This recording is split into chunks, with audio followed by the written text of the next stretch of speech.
The pancreatic cysts then become very interesting, and these are the things that we'd like to concentrate on. We can talk about pancreatic pseudocysts, which occur after bouts of pancreatitis. We have serous cystatinomas, which usually occur in women, and these do not have any malignant potential. They look like a cluster of grapes, but often require removal as they grow in size. Again, we'll concentrate on the IPMNs, both the main duct IPMNs and side branch IPMNs, or mixed varieties. The mucinous cystic neoplasms seen can also degenerate into malignancies. Solid pseudopapillary tumors, which can turn into malignancies, which therefore need to be removed.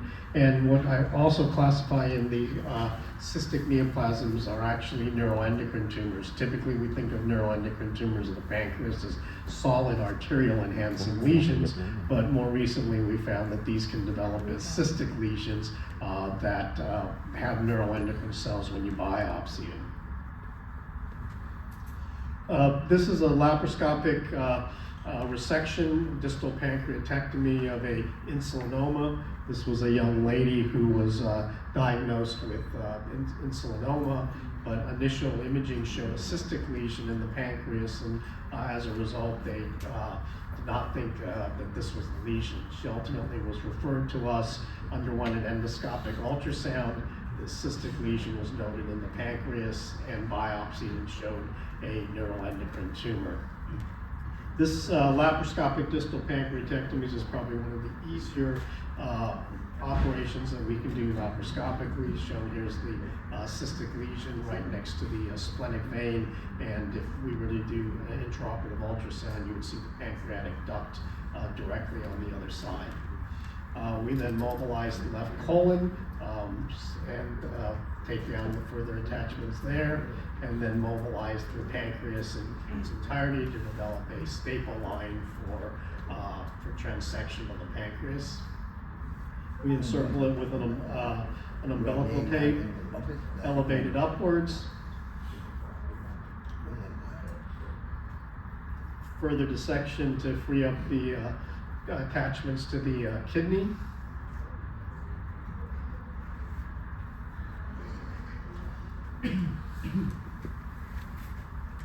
And then with one of the laparoscopic staplers with seam guards, we're able to transect the pancreas cleanly. Initially, when we were first starting this, we did not take the time to separate out the artery and the vein. Now we actually make painstaking attempts to separate the artery before transection. And here is the laparoscopic stapler. They fit quite nicely across most normal pancreases, and then we use the seam guards to prevent a pancreatic leak, and it fires and transects the pancreas in one firing. So going back to the IPMNs, these are lesions that show grossly visible mucin, and the reported malignancy rates have been anywhere from 15 to 80%. If we look at these endoscopically from an upper endoscopy, you see what's classically described as the gaping or fish mouth ampulla, and a large amount of mucin coming out of the ampulla. Again, these can form tall columnar mucin containing cells, and then they can degrade into borderline moderate dysplasia and ultimately cancer. Grossly, this is a subtotal distal pancreatectomy with the spleen on the outside and the pancreas there, and with the fillet open the main pancreatic duct, you can see a very large dilated pancreatic duct with mucin, and final pathology on this showed severe atypia. So the issues with these cystic lesions is trying to characterize which are the ones that actually need to be resected and which of these need to be worried about. Clearly, worrisome and high-grade, or worrisome and stigmata potential cancer include dilation of the common bile duct, arterial enhancing nodules within the cysts, and rapid enlargement of the cysts over time, and abrupt transition points between the normal pancreatic duct and the dilating pancreatic duct. With this in mind, some more recent guidelines have come out in terms of the amount of surveillance that needs to be done, and you can see that for very worrisome things, lesions that are greater than 3 centimeters at diagnosis, this may entail very common, very frequent, alternating every 3 months between MRI and endoscopy. The longer that these lesions become present, then the wider the intervals can become for follow-up. But you can see that even under the best of circumstances, you're looking at people who need to be seen at least every 2 years with some form of imaging, such as MRI. Additionally, if you biopsy the cyst, you can look at the cyst fluid, and you can see altered genes within the cyst fluid, in particular KRAS and TP53, which are suggestive that a malignant transformation is taking place. Shown here is one of our patients who had a pancreatic cyst that was quite small when it was diagnosed in 2019, and over a series of imaging studies, you can see that it grew up to about 4.2 centimeters in January of this year. At that point in time, due to the significant enlargement over time, he was recommended that he undergo a Whipple procedure. He underwent a Whipple procedure, and the final pathology showed high-grade dysplasia within the pancreatic cyst. Another patient here who was having routine imaging for a lung cancer in remission in late 2021. She was noted to have a very small hypodensity at the tail of her pancreas, but over time, from 2023 to 2024, this developed into a much larger cystic lesion with some enhancement of the wall. She underwent a laparoscopic distal pancreatectomy and splenectomy shortly after the imaging study in 2024, and she was found to have a T1A cancer within the walls of that cyst. We then went back and looked at our experience of patients that we were routinely following for cystic lesions of the pancreas.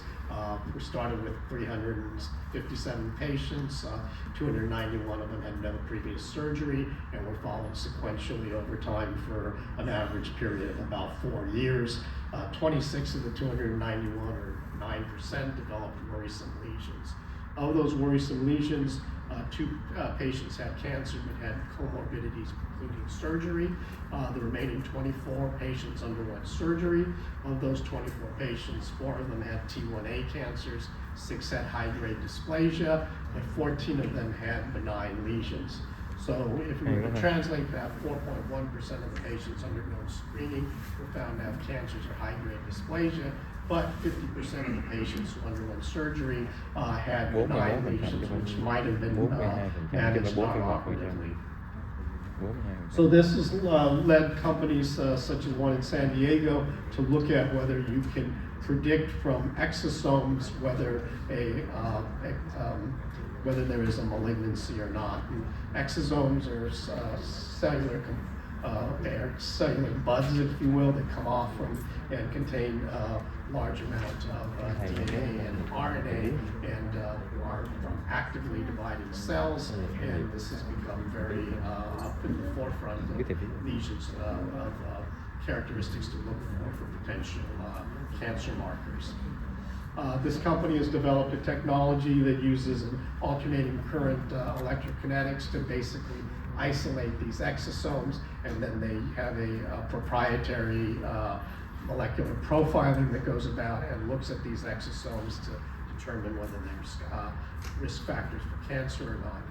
In their early studies, they found that they had a 90% sensitivity and 93% specificity for cancer, and this is now being looked at in precancerous lesions to see if we can predict those patients who are going to have cancer, and whether this will supersede the existing technology that we have. And so this study is being done across the United States in a major consortium of most of the major institutions.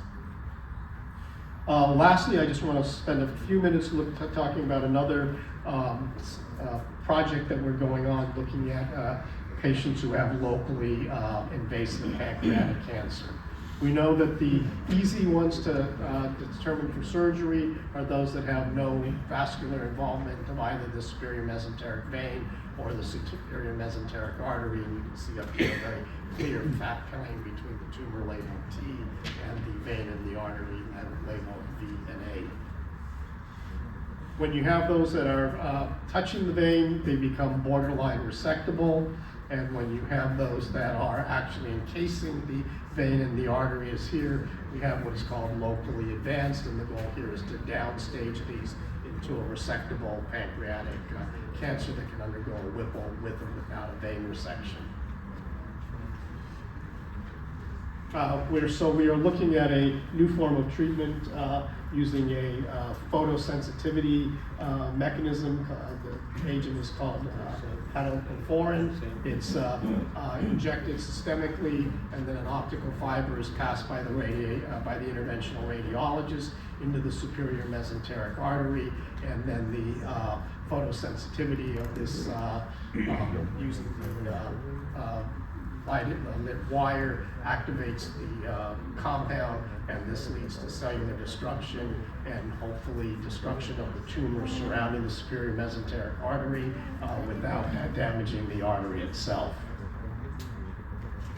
So this is currently, again, in a phase 1 study where we are the lead institution looking at non-resectable pancreatic cancer with the superior mesenteric artery contact greater than 180 degrees. And this patoporphyrin vascular targeting is being looked at to see if this, in complement to standard neoadjuvant chemotherapy, can convert locally advanced cancers into resectable cancers. Lastly, since this is a minimally invasive, a lot of minimally invasive stuff, here is just basically our foray into robotic Whipples and our pancreatic anastomosis, doing a duct to mucosa anastomosis with a stent using the robot.